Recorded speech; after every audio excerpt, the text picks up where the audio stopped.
This is BBC Radio 6 Music. 6 Music. This is a free download from the BBC.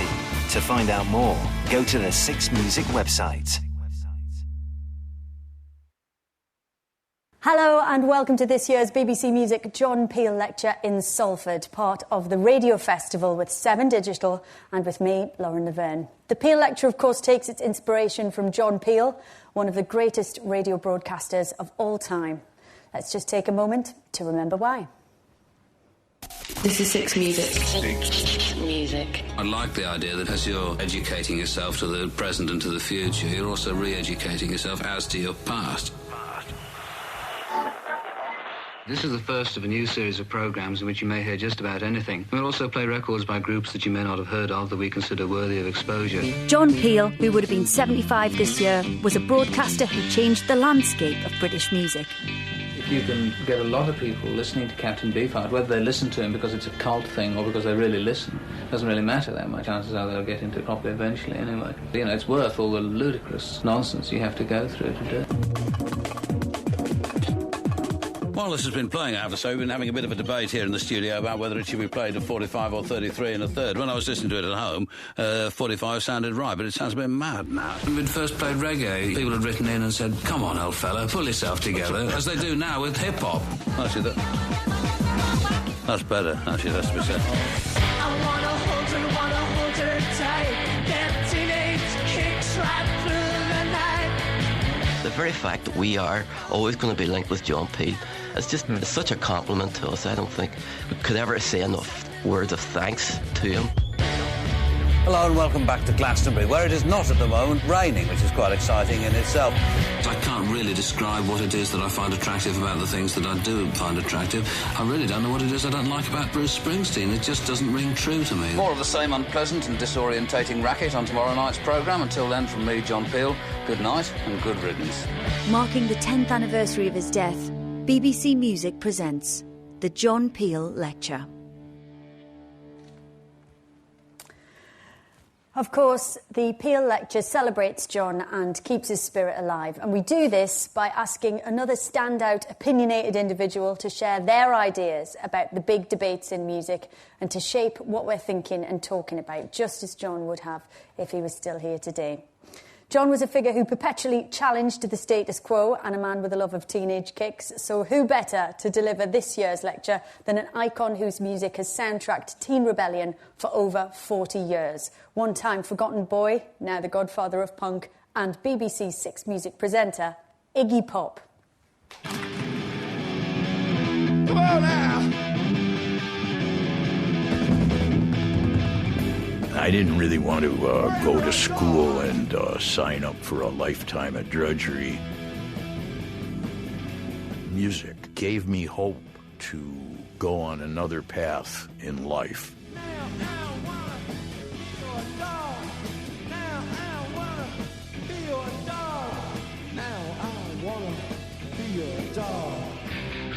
When Iggy and the Stooges crashed onto the stage in 1967, no one had seen or heard anything quite like them before. Don Letts was a DJ at London's foremost punk club in 1977. When I first heard Iggy's stuff down at the Roxy, it was definitely fresh. I'd never heard anything like that. It was coming from this totally other place. We're talking dark and threatening.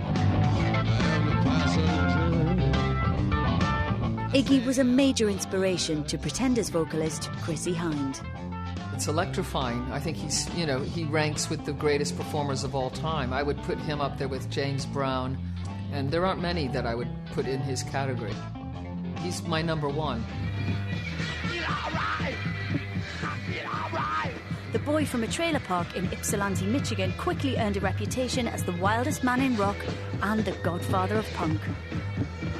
We'd heard the term punk applied to us. Kind of meant to be a dismissal or an insult, like some skinny kids who can't, who don't count. And so we count. The Stooges' raw industrial sound combined with Iggy's anarchic stage presence became the blueprint for alternative rock bands, from the Sex Pistols to Nirvana and the White Stripes. One early admirer was David Bowie, who produced Iggy's first solo albums.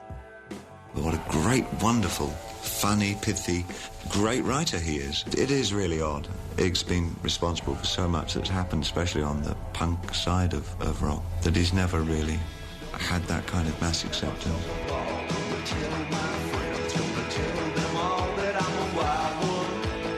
But recognition for Iggy's talent has continued to grow. He's collaborated with a broad range of musicians. He carved out an acting career in films such as John Waters' Crybaby. Wow! You caught me in my birthday suit! What, naked? His music has also featured on movie soundtracks, including Trainspotting in 1996, which brought him to a whole new generation of fans. That song was bubbling, so people smelled something there, and the song sounded so good, sooner or later it was gonna break. With 5 decades in the business, having embraced all the excesses of rock and roll, Iggy is a man still in rude health with no intention of growing old quietly. Noel Fielding is another Iggy devotee. Live is incredible. The transference of energy is unbelievable. You can feel it. He's a great performer. I love it because it's quite dangerous, isn't it?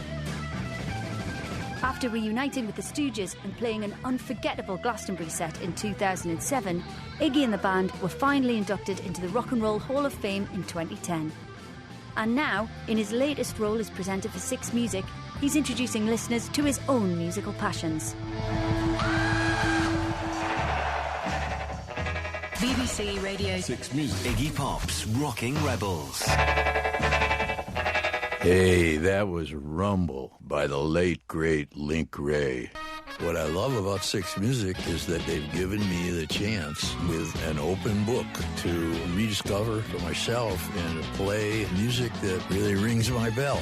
Every song or piece of music I like seems to trigger later a memory of where I was and what I was doing when I liked it.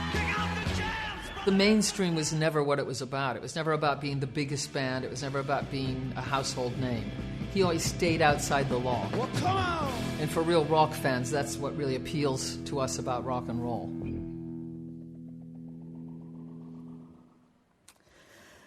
Ladies and gentlemen, the BBC Music John Peel Lecture 2014, sharing his thoughts on free music in a capitalist society, the American Caesar himself, Mr. Iggy Pop.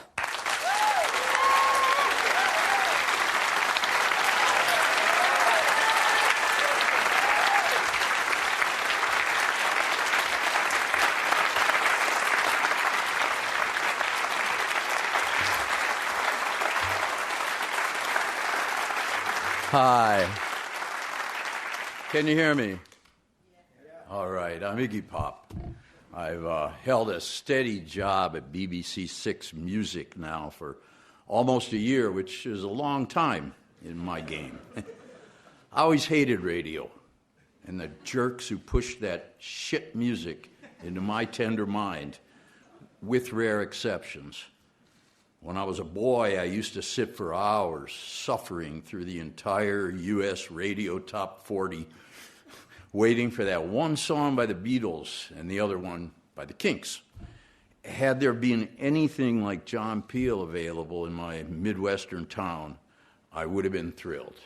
So it's an honor to be here. I understand that. I appreciate it. Some months ago, when the idea of this talk came up, I thought it might be okay to talk about free music in a capitalist society. So that's what I'm going to try to talk about. A society in which the capitalist system dominates all the others and seeks their destruction when they get in its way. Since then, the shit has really hit the fan on that subject, thanks to U2 and Apple. I worked half of my life for free. I didn't really think about that one way or the other until the masters of the record industry kept complaining that I wasn't making them any money. To tell you the truth, when it comes to art, money is an unimportant detail. It just happens to be a huge unimportant detail. to all of us. But a good LP is a being. It is not a product. It has a life force, a personality, and a history just like you and me. It can be your friend. You try explaining that to a weasel. As I learned when I hit 30 plus and realized I was penniless and almost unable to get my music released, music had become an industrial art. And it was the people who excelled at the industry who got to make the art. I had to sell most of my future rights to keep making records and keep going. And now, thanks to digital advances, we have a very large industry which is laughably, maybe, almost entirely pirate. So nobody can collect shit. Well, it was to be expected. Everybody made a lot of money reselling all of recorded musical history in CD form back in the 90s. But now the cat is out of the bag. And the new electronic devices which estrange people from their morals also make it easier to steal music than to pay for it. So there's going to be a correction.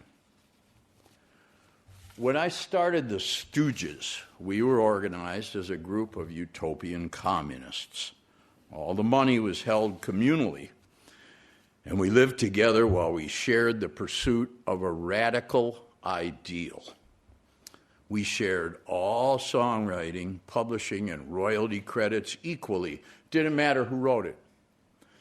Because we'd seen it on the back of a Doors album and thought it was cool. At least I did. Yeah, I thought songwriting was about the glory. I didn't know you'd get paid for it. We practiced a total immersion to try to forge a new approach which would be something of our own, something of lasting value, something that was going to be revealed and created. It was not yet known. We are now in the age of the schemer. And the plan is always big, big, big. But it's the nature of the technology created in the service of the various schemes that the pond, while wide, is very shallow. Nobody cares about anything too deeply except money. Running out of it, getting it. I never sincerely wanted to be rich. In the U.S., we have this guy, do you sincerely want to be rich? You can do it. I didn't sincerely want to be rich. I never sincerely felt like making anybody else that way. That made me kind of a wild card in the 60s and 70s. I got into the game because it felt good to play. And it felt like being free. I'm still hearing today about how my early works with the Stooges were flops. It was a flop, but they're still in print, and they sell. 45 years later, they sell. Okay, it took 20 or 25 years for the first royalties to roll in. So sue me. Some of us who couldn't get anywhere for years kept beating our heads against the same wall to no avail. No one did that better than my friends, the Ramones. They kept putting out album after album, frustrated that they weren't getting the hit. They even tried Phil Spector and his handgun. After the first couple of records, which made a big impact, they couldn't sustain the quality.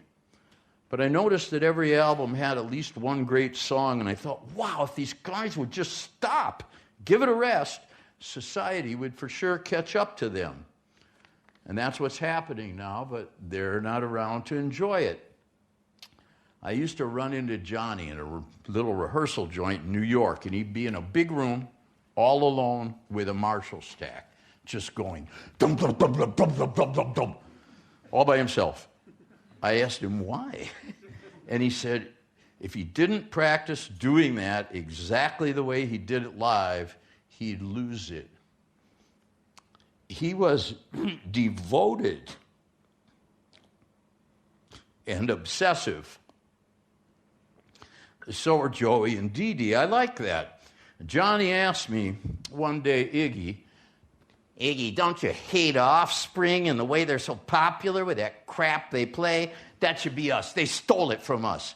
I told him, look, some guys are born and raised to be the captain of the football team. And some guys are just going to be James Dean and rebel without a cause. And that's the way it is. Not everybody is meant to be big. And not everything big is any good. I only ever wanted the money because it was symbolic of love. And the best thing I ever did was to make a lifetime commitment to continue playing music no matter what, which is what I resolved to do at the age of 18. If you are who you are, that is really hard to steal. And it can lead you in all sorts of useful directions when the road ahead of you is blocked. And it will get blocked. Now I'm older, and I need all the dough I can get. So I, too, am concerned about losing those lovely royalties now that they've finally arrived in the maze of the internet. But I'm also diversifying my income because a stream will dry up. I'm not here to complain about that. I'm here to survive it. When I was starting out as a full-time musician, I was walking down the street one bright afternoon in the seedier part of my Midwestern college town. I passed a dive bar, and from it emerged a portly, balding, pallid, middle-aged musician in a white tux with a drink in one hand and a guitar in the other. He was blinking in the daylight. I had a strong intuition that this was a fate to be avoided. He seemed cut off from society and resigned to an oblivious obscurity, a barfly, an accessory to booze. So how do you engage society as an artist and get them to pay you? Well, that's a matter of art and endurance. To start with, I cannot stress enough the importance of study. I was lucky to work in a discount record store in Ann Arbor, Michigan as a stock boy, where I was exposed to a little bit of every form of music imaginable on record at the time. I listened to it all whether I liked it or not. Be curious. And I played in my high school orchestra, and I learned the joy of the warm, organic instruments working together in the service of a classical piece. That sticks with you forever. If anyone out there can get a chance to put an instrument and some knowledge in some kid's hands, you've done a great, great thing. Comparative information is a key to freedom. I found other people who were smarter than me to teach me. My first pro band was a blues band called the Prime Movers, and the leader, Michael Earlwine, was a very bright hippie beatnik with a beautifully organized record collection in library form of the blues. I'd never really heard the blues. That part of our American heritage was kept off the major media. It was system up, people down. No Big Bill Brunzi on BBC for us. Boy, I wish. No money in it. But everything I learned from Michael's beautiful library became the building blocks for anything good I've done since. So guys like this are priceless. If you find one, follow him or her. Get the knowledge. Once in secondary school in the 60s, some class clowns dressed up the tallest guy in school in a trench coat, shades, and a fedora and rushed him into a school dance with great hubbub, proclaiming, Del Shannon is here, Del Shannon is here. And until they got to the stage, we all believed them because nobody knew what Del Shannon looked like. He was just a voice on some great records. He had no social ID. By the early 60s, that had really changed with the invasion of the Beatles and the Stones. This time, TV was added to the mix, and print media too. So you knew who they were, or so you thought anyway.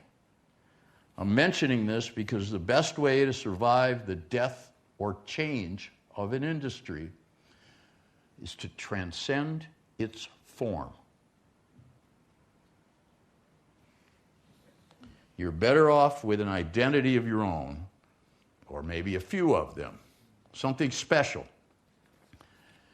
It is my own personal view, having lived through it, that in America the Beatles replaced our assassinated President Kennedy, who represented our hopes for a certain kind of society. Didn't get there. And the Stones replaced our assassinated folk music, which our own leaders suppressed for cultural, racial, and financial reasons.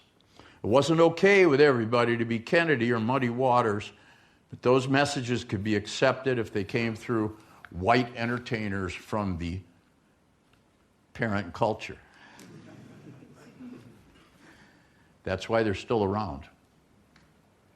Years later, I had the impression that Apple, the corporation, had successfully co-opted the good feelings that the average American felt about the culture of the Beatles by kind of stealing the name of their company. So I bought a little stock. Good move. 1992. Woo! But look, everybody is subject to the ripoff and has to change affiliations from time to time. Even Superman and Barbie were German before America tempted them to come over. Tough luck, Nietzsche. So who owns what anyway? Or as Bob Dylan said, the relationships of ownership.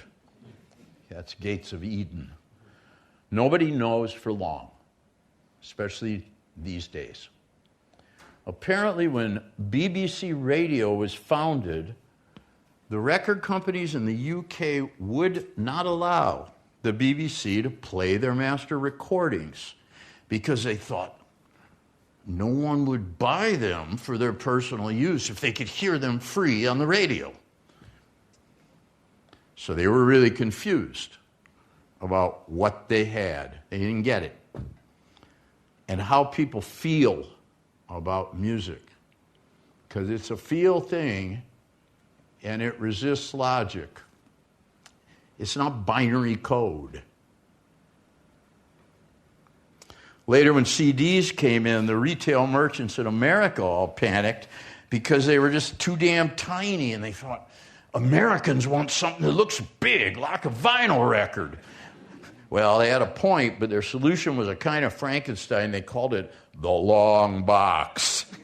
It didn't fool anybody because half of it was empty. It had a little CD in the bottom of the empty cardboard. You'd open it up and it was empty. Now we have people in the Sahara using GPS to bury huge wads of ransom euros under sand dunes for safekeeping. The GPS was created for military spying from the high ground, not radical banking. So any sophisticated system, along with the bounty it brings, is subject to primitive hijacking. I want to talk about a type of entrepreneur who functions as a kind of popular music patron of the arts. It's good to know a patron. I call him El Padrón because his relationship to the artist is essentially feudal, though benign. He or she, la padrona, if you will, is someone, usually the product of successful, enlightened parents, who owns a record company, but has had benefit of a very good education and can see a bigger picture than a petty business person. If they like an artist's style and it suits them, they'll support you even if you're not a big money spinner. And I can tell you, some of these powerful guys get so bored that if you're fun in the office, you'll go places. Their ancestors, the old-time record crooks, just made it their business to make great, great records, but also to rip off the artist 100%. Copyright, publishing, royalty splits, agency fees, you name it. If anyone complained, the line was, "Pay you? We worship you." God bless Bo Diddley. By the time I came along, there was a new brand of Padron. People like this are still around, and some of them can help you. One was named Jack Holtzman. Jack had a beautiful label called Elektra Records. They put out Judy Collins, Tim Buckley, The Doors, and Love. He'd started working in his family record store like Brian Epstein. He dressed mod and he treated us very gently. He was a civilized man. He obviously loved the arts. But what he really wanted to do was build his business. And he did. He had his own concerns and style, and you had to serve them. And of course, when he sold out, as all indies do, you were stranded culturally in the hands of a cold, clumsy conglomerate. But he put us in the right studios, with the right producers, and he tried to get us seen in the right venues, and it really helped. This is a good example of the industry. Another good guy I met is Sir Richard Branson. I ended up serving my full term at Virgin Records, having been removed from every other label. And he created a superior culture there. People were happier and nicer than the weasels at some other places. The first time he tried to sign me, it didn't work out because I had my sights set on A&M, a company I thought would help make me respectable. After all, they had Sting. Richard was secretly starting his own company at the time in the U.S. And he phoned me in my tiny flat with no furniture. He said he'd give me a longer-term deal with more dough than the other guys. And he was very, very polite and soft-spoken. But I had just smoked a joint that day. And I couldn't make a decision.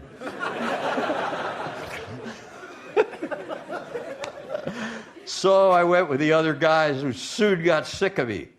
Virgin picked me up again later on the rebound and on the cheap. Damn, my own fault. Another kind of indie legend who is slightly more contemporary is Long Gone John of the label Sympathy for the Record Industry. Good name. John is kind of famous with some artists for his disinterest in paying royalties. He has a very interesting music-themed folk art collection. It's visible online, which includes my leather jacket. I wish he'd give it back. There are lots of indie people with a gift for organization who just kind of collect freaks and throw them up at the wall to see who sticks. You got to watch them. When you go a step down creatively from the padrones, who are actually entrepreneurs, you get to the executives. You don't want to know these guys. They usually came over from legal or accounting. They have protégés, usually called A&R men, to do their dirty work.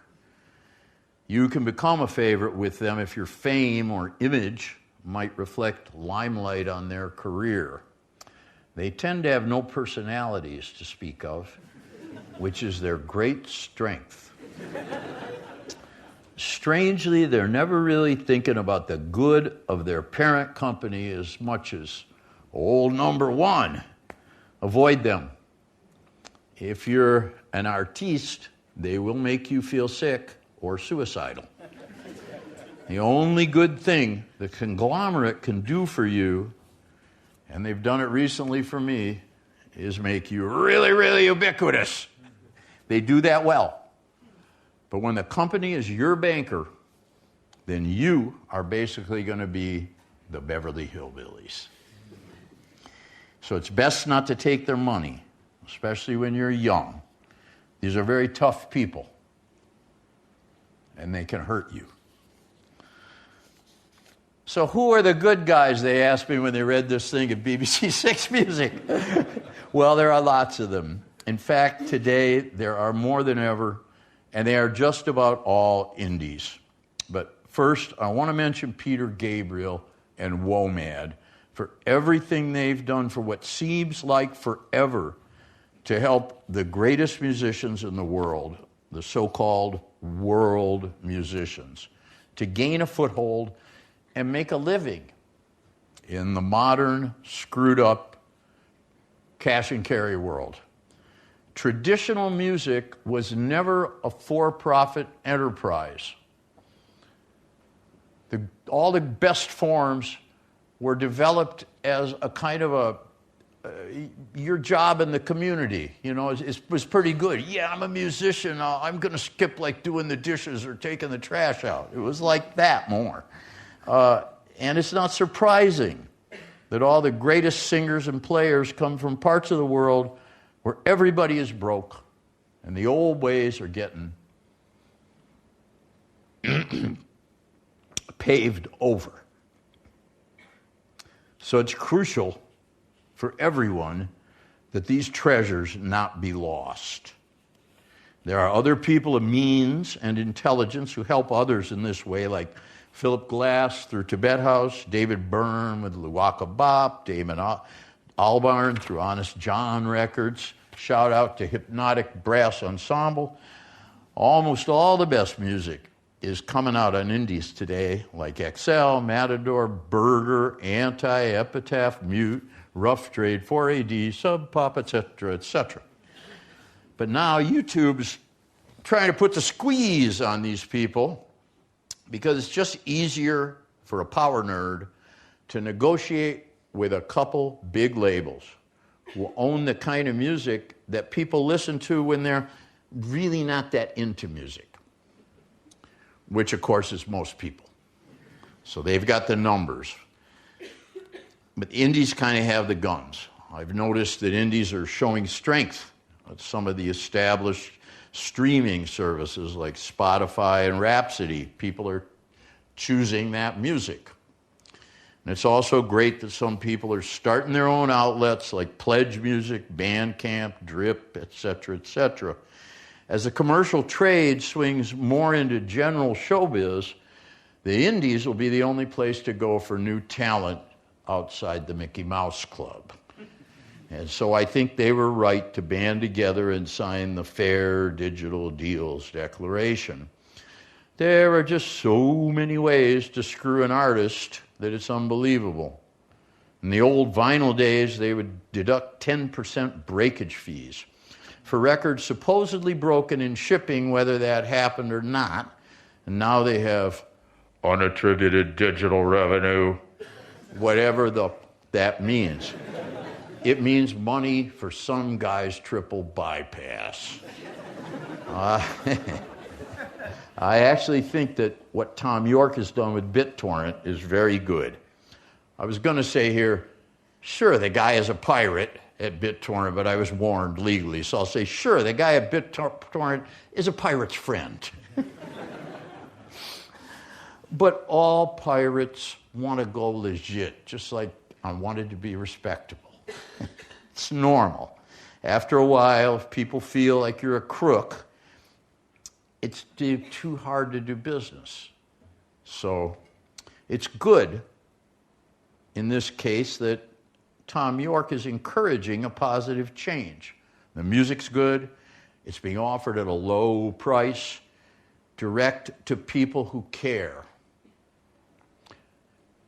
I want to try to define what I'm talking about when I say free. For me, in the arts or in media, there are two kinds of free. One kind of free is when the process is something in which people, you just feel free. You feel a sense of possibility. You feel a lack of constraint. This leads to very, very powerful, energetic, and kind of sometimes loony situations. Vice Media is an interesting case of this because they started as a free handout using public funds. And they had open, freewheeling minds. Originally, the free handout was called Voice. And these kids, just get rid of the O to be Vice, yeah. Okay. By taking an immersive approach with no particular preconceptions to their reporting, they've become a huge success also through corporate advertising at attracting big, big money investment. Hundreds of millions of dollars now pumped in Fox Media and a couple others bigger than that in the U.S. And they get it because they attract lots of little boy eyeballs. So they brought us Dennis Rodman in North Korea, which is kind of a travesty, but kind of spunky. It's interesting that capital investment, for all its posturing, never really leads. It always follows. They follow the action. So if it's money you're after, be yourself in a consistent way, and you might get it. You'll at least end up getting what you're worth and feel better. Just follow your nose. The second kind of freedom, to me, that is important in the media and arts is just the idea of giving freely. When you feel or sense that someone is giving you something, not necessarily with hope of profit, but out of maybe self-respect, Christian charity, whatever it is, that has a very powerful energy. The Guardian, in my understanding, was founded by an endowment by a successful man with a social conscience who wanted to help create a voice for what I would call the little guy. So they have a kind of moral mission or imperative. It's given them the latitude to try to be interesting, thoughtful, and helpful. And they bring Edward Snowden to the world stage, something that was not pleasant for a lot of people to hear about, but maybe you need to know. These two approaches couldn't be more different. To justify their new mega bucks, Vice will have to expand and expand in capital terms. Presumably, they'll have to titillate a dumb but energetic audience. Of course, all capitalist expansions are subject to the Big Bang balloon bust. Poof! And you're gone. As for the Guardian, I would imagine that the task involves gaining the trust and support of a more discerning, less definable reader without spending the principle. There's usually an antipathy between cultural poles, but these two actually have a lot in common in terms of the energy and nuisance to power that they're willing to generate. I wish red and blue could come together somehow. Sometimes I'd rather read than listen to music. One of my favorite odd books is Bootleg, The Secret History of the Other Recording Industry by Clinton Halen. I bought the book in the 90s because a couple of my bootlegs were mentioned. I loved my bootlegs. They did a lot for me. I never really thought about the dough much. I liked the titles like Suck on This, Stowaway, DOA, or Metallic KO. The packaging was always way more creative and edgy than most of my official stuff. So I just liked being seen and heard like anybody else. These bootleggers were creative. Here are 2 quotes from the Dust Jacket by veteran industry stalwarts on the subject of bootlegs in 1994. Bootleg is the thoroughly researched and highly entertaining tale of those colorful brigands, hapless amateurs, and true believers who have done wonders for my record collection. Rock and roll doesn't get more underground than this. That was David Frick, the music editor of Rolling Stone magazine. I think that bootlegs keep the flame of the music alive by keeping it out of not only the industry's conception of the artist, but also the artist's conception of the artist. That was Lenny Kaye from the Patti Smith Group, musician and critic, and my friend.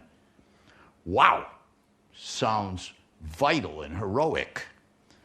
I wonder what these guys feel about all this now, because things have changed, haven't they? We're now talking about mega upload, Kim.com, big money, political power, and varying definitions of theft that are legally way over my head. But I know a con man when I see one. I want to include a rant from an early bootlegger in this discussion because it's so passionate and I just think it's funny. This is Lou Cohan. If anybody thinks that if I have purchased every single Rolling Stones album in existence and I have bought all the Rolling Stones albums that have been released in England, France, Japan, Italy, and Brazil, that if I have an extra $100 in my pocket, instead of buying a Rolling Stones bootleg, I am going to buy a John Denver album or a Sinead O'Connor album. They are retarded. So the guy is trying to say, don't try to force me. And don't steal my choice. And the people who don't want the free U2 download are trying to say, don't try to force me. And they've got a point. Part of the process, when you buy something from an artist, it's a kind of anointing. You're giving that person love. It's your choice to give or withhold. You're giving a lot of yourself besides the money. But in this particular case, without the convention, maybe some people felt that they were robbed of that chance, and they've got a point. It's not the only point. These are not bad guys. But now, everybody is a bootlegger, and not so cute as before. And there are people out there just stealing stuff and saying, don't try to force me to pay. And that act of thieving will become a habit. And that's bad for everything. So we are exchanging the corporate ripoff for the public one, aided by power nerds, kind of computer Putins. They just want to get rich and powerful. Now the biggest bands are charging insane ticket prices or giving away music before it can flop in an effort to stay huge. And there's something in this huge thing that kind of sucks. Which brings us to punk. The most punk thing I ever saw in my life was Malcolm McLaren's cardboard box full of dirty old winkle pickers. It was the first thing I saw walking in the door of Let It Rock in 1972, which was his shop at World's End on the King's Road. It was a huge ugly cardboard bin full of mismatched, unpolished, dried-out, used Winklefickers without laces at some crazy price like maybe £5 each. Another 200 yards up the street was Granny Takes a Trip, where they sold proper rock star clothes like scarves, velvet jackets, and snakeskin platform boy boots. Malcolm's obviously worthless box of shit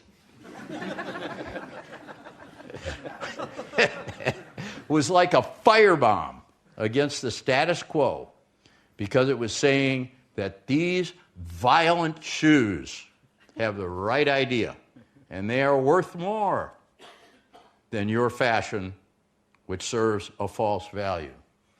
This is right out of the French Enlightenment. So is the thieving that big a deal? Ethically, yes, and it destroys people because it's a bad road you take. But I don't think that's the biggest problem for the music biz. I think people are just a little bit bored. And more than a little bit, broke. No money. Especially simple working people who have been totally left out, screwed, and abandoned. If I had to depend on what I actually get from sales, I'd be tending bar between sets. I mean, honestly, it's become a patronage system. There are a lot of corps involved, and I don't fault any of them. But it's not as much fun as playing at the Music Machine in Camden Town in 1977. There is a general atmosphere of resentment, pressure, kind of strange perpetual war dripping on all the time. And I think that prosecuting some college kid because she or he shared a file is a lot like sending somebody to Australia a couple hundred years ago for poaching his lordship's rabbit. That's how it must seem to poor people who just want to watch a crappy movie for free after they've been working themselves to death all day at Tesco or whatever, you know. If I want to make music, at this point in my life, I'd rather do what I want. Do it for free, which I do, or cheap, if I can afford to, and I can, and fund through alternative means like a film budget or a fashion website, both of which I've done. Those seem to be turning out better for me than the official rock and roll company albums I struggle through. Sorry. If I want to make money, well, how about selling car insurance? At least I'm honest. It's an ad, and that's all it is. Every free media platform I've ever known has been a front for advertising or propaganda or both, and it always colors the content. In other words, you hear crap on the commercial radio. The licensing of music by films, corps, and TV has become a flood because these people know they're not a hell of a lot of fun, so they throw in some music that is. I'm all for that because that's the way the door opened for me. I got heard on TV before radio would take a chance. But then I was okay. Good. And others too. I notice there are a lot of people, younger or younger, getting their exposure that way. But it's a personal choice. I think it's an aesthetic one, not an ethical one. Now with the internet, it's a good thing that people can choose to hear stuff and investigate it in their own way. If they want to see me jump around the Manchester Apollo with a horsetail instead of trying to be a proper rock star, they can look good. Personally, I don't worry too much about how much I get paid for any given thing, because I never expected much in the first place, and the whole industry has become bloated in its expectations. Look, Howlin' Wolf would work for a sandwich. This whole thing started in honky-tonk bars. It's more important to do something important or just make people feel something and then just trust in God. If you're an entertainer, your God is the public. They'll take care of you somehow. I want them to hear my music any old which way, period. There is an unseen hand that turns the pages of existence in ways no one can predict. But while you're waiting for God to show up, try to find a good entertainment lawyer. It's good to remember that this is a dream job. Whether you're performing or working in broadcasting or writing or the biz. So dream. Dream. Be generous. Don't be stingy. Please. I can't help but note that it always seems to be the pursuit of the money that coincides with the great art, but not its arrival, because it's just kind of a death agent. It kills everything that fails to reflect its own image. So your home turns into money, your friends turn into money, your music turns into money. No fun. Binary code. 0, 1, 0, 1. But what you got to do, you got to do. Life is a hurly-burly. So I would say try hard to diversify your skills and your interests. Stay away from drugs.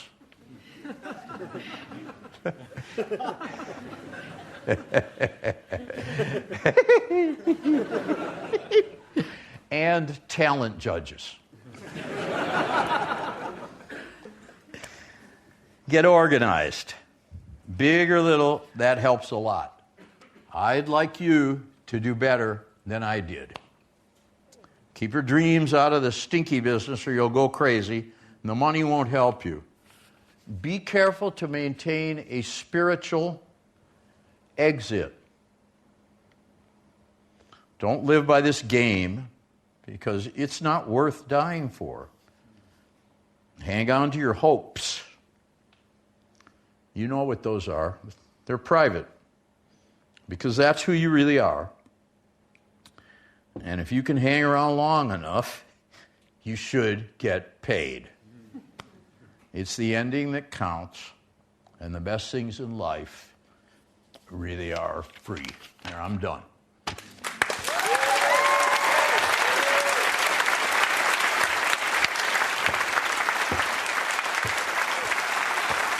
Fantastic. Thank you. Thank you so much. Come today.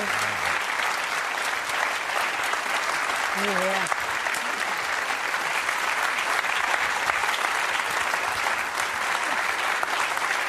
Thank you.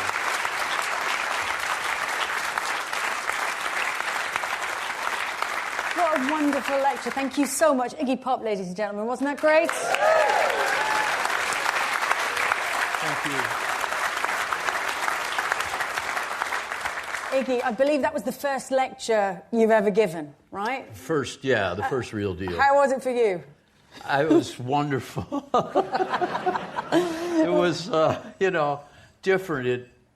I felt it took me back about 40 years. Yeah. I felt like a kid trying to listen.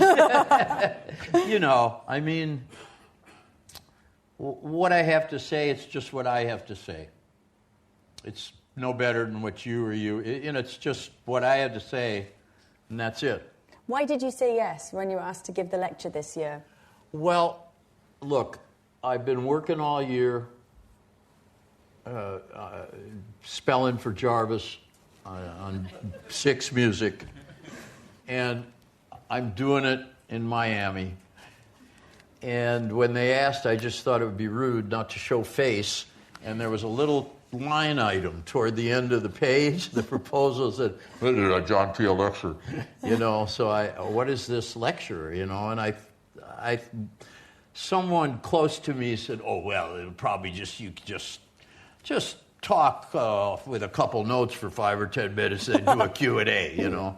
And then suddenly I sat down for a meeting, and with these are very skilled producers there. And I was tough producer named Adam Umayyad said, no, we need a half hour written out. You know. So, you know, that was the task. The way I did it, the difficult part was, I'm sure you've all gone through this, when you're asked to articulate, was stopping my own mind. So I had pages and pages from legal pads, you know, a big mishmash with notes that looked like someone in a museum of brute art or somebody in a mental hospital. Little, you know, this and that, and what about the fact that Aerotropolis by John Casarda says we'll soon be abandoning all old-style cities and we'll all live next to airports. And what about the good, you know, cheaper goods and that are it just got to be too much, and I was suffering. I really was. So the way I did it was, I always liked Gibbon. When he did The Decline and Fall, he declaimed it. Mm-hmm. So I've got a PA named Spencer, a nice college boy in the U.S., and we sat in the kitchen, and I just started declaiming to him, and it would have run nearly an hour. I got hung up on Shakespeare, who paid Shakespeare. It's fascinating because he was around when the beginning of publishing rights came in. And the big issue then was, it was the Crown versus seditionaries. Like, you can't say that, you know. But other people were seeing the financial possibilities for the first time. So Ben Jonson was approached about publishing his plays, and he authorized a publisher and began to collect. Shakespeare wouldn't do it. And I couldn't find out why, whether it was just, that's not cool, just give me the money from the gig, you know, or whatever, or what he felt. I don't know. But he was heavily bootlegged. As a result, in a lot of the versions, they'd have some little guy, instead of a tape recorder, he'd have, you know, be scrawling notes, and they'd get it wrong. I just thought it was fascinating. That went on for pages that I could picture everyone falling. You know, I mean, I don't want to put people through too much. I went to a semester of college, and I could not hack the lectures.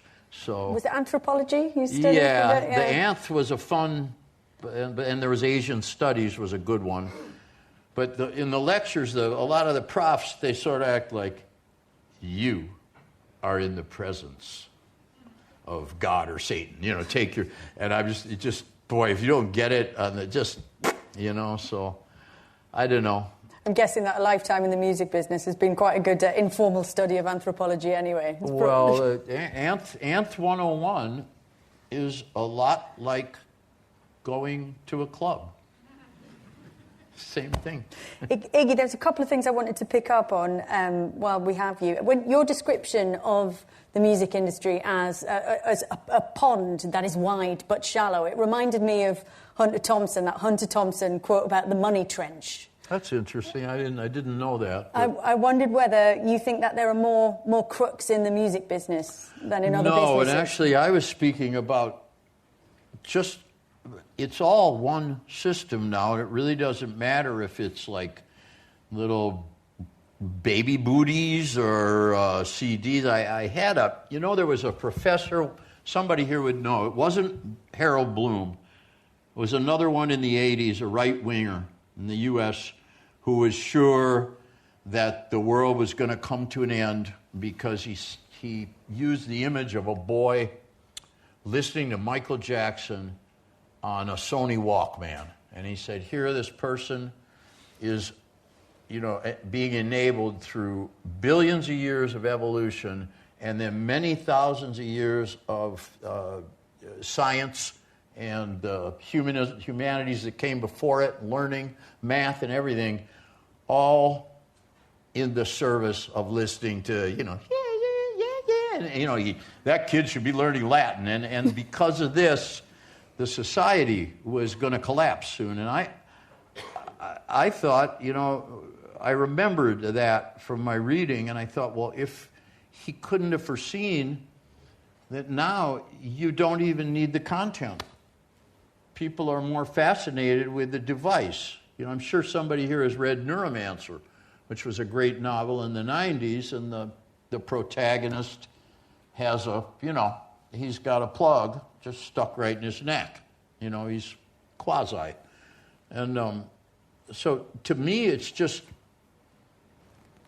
nobody gets a chance to care much about anything in as deep a way, and that is strictly a subjective impression. Maybe I'm just a tired old git. That's possible. But, I do notice, when I grew up, there was a cornfield on the left, there was woods to the right, there were beans behind, little two-lane blacktops, this sort of thing. And I've seen in 50 years, I went home once, about 10 years ago, and I saw in 50 years just the encroachment of pavement itself. That's why I mentioned it, talking. I think pavement and quadrilineal street plans are doing a lot to make kids nuts. And especially when you have to live in public housing and, it's tick, tick, tick, tick, tick, tick, tick, tick, Yeah. But honestly, there are guys in the city that go nuts too. Because it's the same. After a while, you can't really escape. It's all the same. So that's something I felt. I'm sorry for putting you through this, mate. Quadrilineal street structure is definitely not punk. I'm feeling you there. In the lecture, you also said if you are who you are, then that is really hard to steal. Yeah. And I know that you've kind of joked in the past about the fact that you, as a kid, had to kind of come to terms with the fact that you were never going to be exactly like your blues heroes that you'd grown up listening to. I think you said you kind of had a Steve Martin in the Jerk moment of realization. Yeah, that's true. Yeah, I just, I would have been very happy to skip from being 20 years old to just being a really cool 50-year-old black guy with a, could really, really lay it down and hang around with a certain crowd. But that wasn't going to happen for me. So.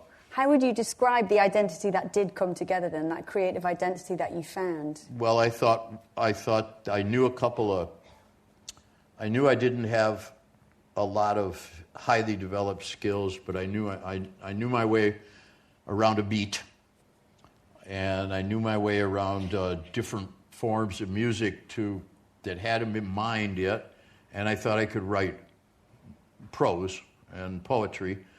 So I tried to find some people, some delinquents, because respectable people were not going to follow my ideas. They weren't going to, I was just going to get shut up and poo-pooed. So I found 3 inarticulate, disconnected kids. But they happened to be beautiful kids with a secret wit. Like a lot of beautiful kids that don't do well, they have their own little secret world, a secret wit, and I caught a whiff of that, and I thought, well, they could be my band, and we could do, in essence, suburban kid blues or kid blues. That was my idea. Okay. Yeah. Unfortunately, we need to say goodbye to our wonderful radio friends, so we'd better say goodbye to everybody listening to us on Six Music. Don't forget that you can also watch a programme that's going out 8 p.m. on Sunday on BBC4, and of course, as always, you can listen to Iggy's very own weekly programme on BBC Six Music at 4 o'clock on Sundays too. So thank you very much, everybody listening, for joining us. I wish you all a good night from the Radio Academy here in Salford, and I now pass you back to Mark Riley on BBC Six Music, who I know is celebrating all things Iggy and the spirit of John Peel. Thank you.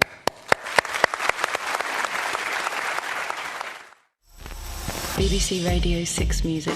Thanks for listening to this free download from the BBC.